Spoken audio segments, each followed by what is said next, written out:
10대 그룹 총수로는 처음이죠. 바로 신동빈 롯데그룹 회장이 국감에 출석을 했습니다. 신동빈 회장 국감에서 마이크를 두 손으로 꼭 잡고 있는 점, 이렇게 잡고 있었다고 하는데 먼저 국감장에서의 답변 들어보시죠. 제2차 왕자의 난이 생겨서 경영권 분쟁이 다시 생길 소지가 없습니까? 그런 가능성은 없다고 생각합니다. 일본 기업이라고 볼 수 있는 요소, 그 여지가 있기 때문에 이 정체성 논란이 계속되고 있다고 생각합니다. 먼저 호텔 롯데 비롯한 한국 롯데그룹의 모든 기업은 대한민국 기업입니다. 한국의 산법에 따라 기업으로서 태어나서 그리고 세금도 한국에서 내고 있고. 예, 뭐 통역도 거절하고요. 그리고 뭐 얘기를 잘 했는데 왕자의 난이 끝났다. 전 사실 이거 들으면서 조금 그건 아니다. 왜 그러냐면 본인이 왕자가 되는 거예요. 예, 하지만 우리는 재벌 2세들을 왕자라고 생각하지는 않습니다. 근데 어쨌든 본인들의 싸움이 끝났다는 얘기인데 신동주 전 부회장은 지금 한국에 왔다 그러더라고요. 그렇습니다. 본인이 끝났다면 끝난 거예요?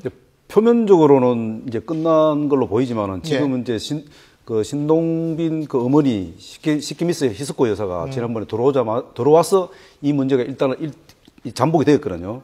근데 이제 그런 측면에서 보면 일단 뭐 왕자의 난 앞으로 제2의 왕자의 난은 없다고 할 수 있지만은 그래도 이제 중요한 것은 뭐냐면 우리 국민들이 관심 갖는 것은 이 왕자의 난에 관심을 갖는 게 아니고 롯데그룹이 한국 기업인지 아니면 한국 기업이었다면 얼마나 우리 사회에 공헌했는지 이런 부분들이거든요. 그럼 뭐냐면은 쉽게 롯데그룹에서 가장 주력 사업이 뭐냐면은 주로 호텔, 면세점입니다. 그럼 호텔하고 면세점이 뭐냐면 거의 임대 사업이나 마찬가지입니다. 그런 임대 사업을 해서 갖고 있는 부를 일본에다가 얼마만큼 유출시키냐 하는 그런 부분들이거든요. 그것을 국감에서 이번에 따져야 되는데 그 부분에서는 국회의원들이 좀 제대로 좀 파악하지는 않고 오히려 재벌 길들이식으로 갔기 때문에 국감이 조금 질이 좀 떨어지지 않았나 그렇게 보고 있습니다. 근데 어쨌든 롯데호텔 상장하면 정체성 해소되는 겁니까? 네, 저는 일단은 투명성, 그러니까 지난번에 이제 롯데 분쟁이 생겼을 때 이게 투명하지 않다. 광윤사라고 하는 이제 극히 소수 4사람이 가족들이 경영하는 게 제일 위에 있고, 그게 사실상 페이퍼 컴퍼니나 비슷한데 그 회사 밑에 뭐 L투자회사가 쫙 있고 그 밑에 이제 한국의 매출이 거의 뭐 80%가 나오는 한국 기업이 있어서 이게 좀 의혹이 있다 이런 얘기가 있지 않았습니까? 그래서 우선은 이제 롯데 쇼핑을 내년 2, 4분기에 상장을 해서 투명성을 또 높이고 또 그다음에 이제 순환 출자 복잡하게 돼 있는 게 회로 기판처럼 돼 있는 것을 하겠다 이제 많이 정리하겠다 그러니까요. 그 부분 많이 해소가 될 텐데 하여튼 이제 기본적으로 총수를 부르는 것에 대해서 논란이 좀 있는 것 같아요. 근데 저는 그렇게 봅니다. 오늘 나와서 상당히 여유 있게 웃으면서 하는 것들이 이미지를 많이 개선한 것 같아요. 상당히 순수하고 경청하는 모습, 일본말도 또박또박 하는 모습 가지고. 한국말도? 한국말 하는 거 모습. 큰일 나실 말씀을.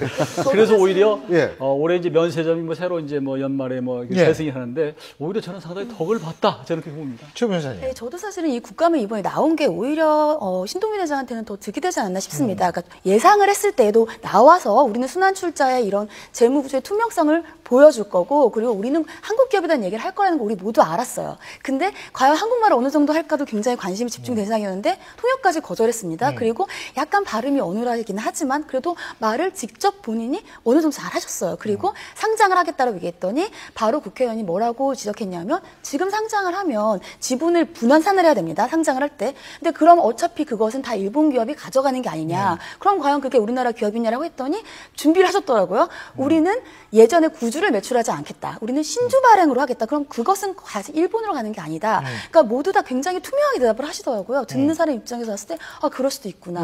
그래서 오히려 이번에 나온 게 본인의 예전의 그런 이미지를 더 좋게 만드는 좋은 점이 아니었나 싶습니다. 변호사님 말씀대로 국감이 신동빈 회장의 이미지를 업시키는 제가 도움이 됐다는 이제 한 가지 좀 제안하고 싶은 게 뭐냐면 신동빈 회장 국정 논란 전 깨끗이 어떻게 할 수 있냐면 이분이 그분 가족 관계는 잘 모르겠는데 이분이 아들이 있다면 그리고 아들이 지금 만 37세인가 군대가 아마 그럴 거예요. 군대 가면 돼요. 그 나이 밑이라면.